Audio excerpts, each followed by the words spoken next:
जिला चिकित्सालय पौड़ी में पोस्टमार्टम हाउस में रखे गए शव को चूहों ने कुतर दिया, जिस पर परिजनों ने रोष व्यक्त किया है।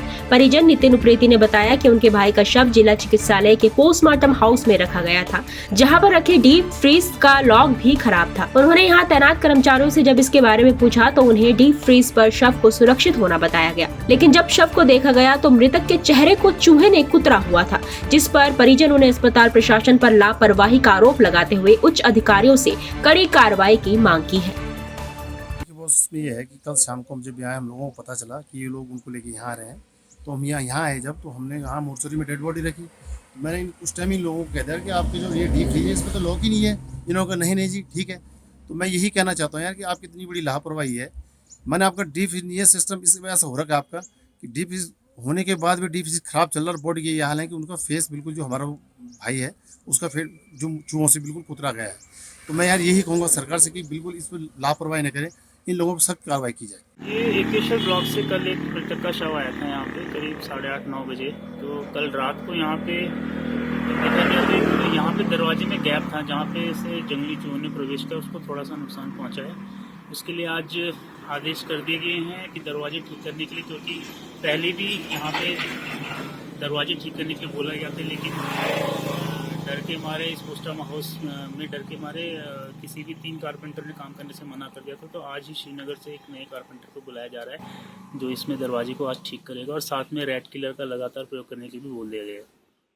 तो लापरवाही कुछ दिनों से इसकी शिकायत आ भी रही थी। इसमें 3 बार इसमें पोस्टमार्टम नोडल होने के नाते हमने यहाँ पे लगातार इसकी शिकायत भी करी थी, लेकिन जो यहाँ के जो क्या बोले कि जो लोकल काश्तकार है, जो कारपेंटर हैं, उन्होंने यहाँ पे काम करने से मना कर दिया था। तो फिर इसलिए इस वजह से रुड़की नगर निगम के पुल के पास गंग नहर घाट से बुजुर्ग का शव मिलने से हड़कंप मच गया। तत्काल इसकी सूचना पुलिस को दी गई, जिसके बाद गोताखोर मोनू जलवीर ने शव का पंचनामा भरकर शव को पोस्टमार्टम के लिए भेजा। इस मौके पर गोताखोर मोनू जलवीर ने बताया कि मृतक बुजुर्ग की आयु लगभग 50 वर्ष के आसपास है और उसे अक्सर गंग नहर किनारे घूमता हुआ देखा जाता था। सुबह ही घाट के पास वृद्ध का शव मिला तो लोगों ने पुलिस को सूचना दी। हालांकि अभी तक वृद्ध की पहचान नहीं हो पाई है। मुझे हमारे सिविल लाइन है सरदार जी है पुलिस वाले चिलत पे, उन्होंने सूचना दी थी जाने का टाइम शेर के पास यहाँ पे एक बॉडी फंसी पड़ी है। हम वहाँ मौके पे पहुँचे तो ये बुढ़े की बॉडी थी, एक बाहर निकाला है तो सुबह की बॉडी लग रही थी ताजी, ऐसे सुबह से गिर गया हो। तो हमने आसपास धोना भी है। लोगों ने बताया वो नगर निगम पुल के पास ही नजर आता था, मजदूर ही था वो। अभी तक तो कुछ पता नहीं चला, लावारिस थे और पोस्टमार्टम के लिए पहुँचा दिया सरकारी अस्पताल। प्रदेश के सैनिक कल्याण मंत्री गणेश जोशी आज देहरादून के जैतनवाला निवासी शहीद स्क्वाड्रन लीडर अभिमन्यु राय के निजी आवास पहुंचे, जहां उन्होंने शहीद अभिमन्यु राय के चित्र पर पुष्पांजलि अर्पित कर उन्हें श्रद्धांजलि दी और शोक संवेदनाएं व्यक्त की। साथ ही शहीद के परिजनों से मुलाकात कर उन्हें सांत्वना दी और ढांढस बंधाया। इस दौरान सैनिक कल्याण मंत्री गणेश जोशी ने शहीद के परिजनों को राज्य सरकार की तरफ से हर संभव मदद का भरोसा भी दिलाया। उन्होंने बताया कि परिजनों की ओर से जो भी स्कूल या मार्ग का नाम शहीद के नाम पर रखने का सुझाव दिया जाएगा, सरकार उस दिशा में कार्य करेगी। गौरतलब है कि स्क्वाड्रन लीडर अभिमन्यु राय 4 दिसंबर 2023 को भारतीय सेना के एक प्रशिक्षु पायलट को प्रशिक्षण देते समय एक हवाई दुर्घटना में शहीद हो गए थे।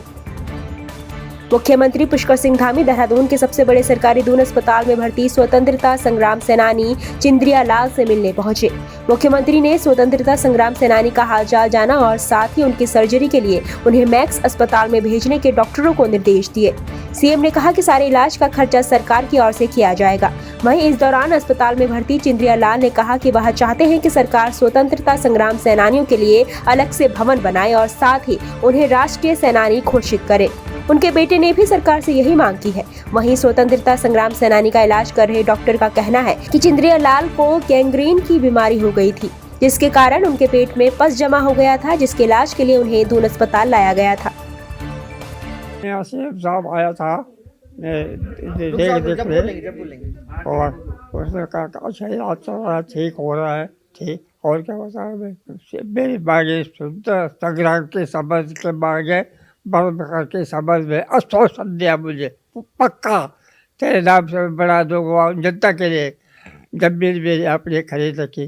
चिंद्रिया लाल जी हमारे पास 10 दिन पहले आए और उनकी जब आए थे उस टाइम इनकी हालत बहुत गंभीर थी और उस टाइम इनका पूरा पिनाइल एरिया में गैंग्रीन हो रखा था, शुरुआत हो गई थी, और जो कि जिसका मवाद पेट के हिस्से तक पहुंच रहा था, जिसका हमने इनका पूरा मवाद निकाला और जो ख़राब हिस्सा था उसे निकाल दिया हमने, और रोज़ रोज़ ड्रेसिंग करके इनकी जो घाव है वहाँ का वो काफ़ी हद तक ठीक हो गया है, और इनकी छाती में जो इन्फेक्शन था वो भी काफ़ी हद तक सही हो गया है। और अब इनको आगे प्लास्टिक सर्जन की ज़रूरत है, जिसके लिए आगे माननीय मुख्यमंत्री जी ने आश्वासन दिया है कि इन्हें मैक्स हॉस्पिटल में इलाज आगे प्लास्टिक सर्जन के अंतर्गत करेंगे। मेरे पिताजी 25 नवंबर से दून अस्पताल में भर्ती है और उनकी तबीयत काफ़ी ख़राब है और डॉक्टर इनका अच्छा इलाज कर रहे हैं, कोई कमी नहीं छोड़ रहे हैं। और आज जैसे मेरे को मालूम हुआ कि सीएम धामी आ रहे हैं, तो 1 घंटा पहले पता चला था, अभी आए हैं और उन्होंने पिताजी के हालचाल पूछे और पिताजी ने उन्हें कहा कि जितने भी स्वतंत्रता संग्राम सेनानी है उनकी मांगों को प्राथमिकता दी जाए और उनको राष्ट्रीय परिवार घोषित किया जाए, और राष्ट्रीय परिवार घोषित करने के साथ उनके नाम पे एक कोई भवन बनाया जाए और उनको यहाँ पे भूमि जो पहले दी जाती थी उनको भूमि उपलब्ध कराया जाए स्वतंत्रता संग्राम सेनानियों को और या उनके आश्रितों को। देहरादून के शास्त्री नगर में निशुल्क नेत्र जांच और ऑपरेशन शिविर का आयोजन किया गया। कैंप का आयोजन कांग्रेस के राष्ट्रीय संचार सचिव वैभव वालिया की तरफ से किया गया, जबकि निशुल्क नेत्र शिविर का उद्घाटन पार्टी के प्रदेश अध्यक्ष करण महारा ने किया। नेत्र शिविर की खास बात ये रही कि इसमें मरीज को काला मोतिया की विशेष जांच और निशुल्क ऑपरेशन के अलावा शुगर वाले मरीज के पर्दे की जांच निशुल्क की गई। इसके अलावा मुफ्त दवाइयां भी उपलब्ध कराई गई। शुरुआती जांच के बाद नेत्र के ऑपरेशन के मरीजों को श्री महंत इंद्रेश अस्पताल देहरादून भेजा जाएगा और वहाँ मरीजों को रहने खाने, दवाइयाँ, चश्मा और ऑपरेशन की सभी सुविधा निःशुल्क उपलब्ध कराई जाएगी। देखिए, ये देहरादून कैंट विधानसभा में आप आज शास्त्री नगर में खड़े हैं। यहाँ पे मिलन केंद्र में एक फ्री आई कैंप यहाँ क्षेत्रवासियों के लिए हमारे द्वारा लगाया गया है, जिसमें कि लोगों को रजिस्ट्रेशन करा के फ्री उनका बीपी की जांच, फ्री शुगर की जांच और उनकी आंखों की जांच कराई जा रही है, जिसमें अगर उनकी आंख में किसी भी प्रकार की दिक्कत है, अगर ऑपरेशन तक करने की ज़रूरत है, तो वो महंत इंद्रेश अस्पताल में उनको रेफ़र किया जा रहा है। महंत इंद्रेश अस्पताल से ही यहाँ डॉक्टरों की टीम आज यहाँ आई हुई है, जो कि उनका पर्चा बना रही है और ऑपरेशन के लिए भी यहीं से डायरेक्ट रेफ़र किया जा रहा है। अगर वो फिर उनको ऑपरेशन की ज़रूरत पड़ती है तो उनको तारीख दी जा रही है, जिसमें अगर वो वहाँ जाएंगे तो उनको किसी तरीके की वहाँ पे कोई दिक्कत नहीं आएगी। खाना पीना रहना सब वहाँ पे जो है उनके लिए निःशुल्क उपलब्ध कराया जाएगा और यही पर्चा जो है उनका वो महंत इंद्रेश में काम कर जाएगा। तो ये क्षेत्रवासियों को, क्योंकि यहाँ पे जो ये बस्ती है आपकी शास्त्री नगर खाला, इसमें ज़्यादातर निम्न परिवारों के लोग निवास करते हैं, ज़रूरतमंद परिवारों के लोग निवास करते हैं और हमारा ये प्रयास है कि अगर जितने भी लोगों की यहाँ पे मदद हो सके तो उस ध्येय से हमने आज ये कार्य किया है। और मुझे बहुत खुशी है कि क्षेत्रवासी बहुत उत्साह के साथ में निकल के आए हैं और माताओं ने और भाइयों ने बहुत सारे लोगों ने सैकड़ों की संख्या में अपनी जाँच कराई है। कांग्रेस का जो वर्कर है, जो एक्चुअल वर्कर है कांग्रेस का, उसके अंदर एक झील होती है कि सोसाइटी की कैसे वो मदद करें। और वैभव वालिया बहुत अच्छा काम पहले भी करते रहे हैं और आज भी उनका इनिशिएट था कि मैं अपने जो उनका इलाका है उस इलाके में गरीबों के लिए एक आई कैंप लगाऊं।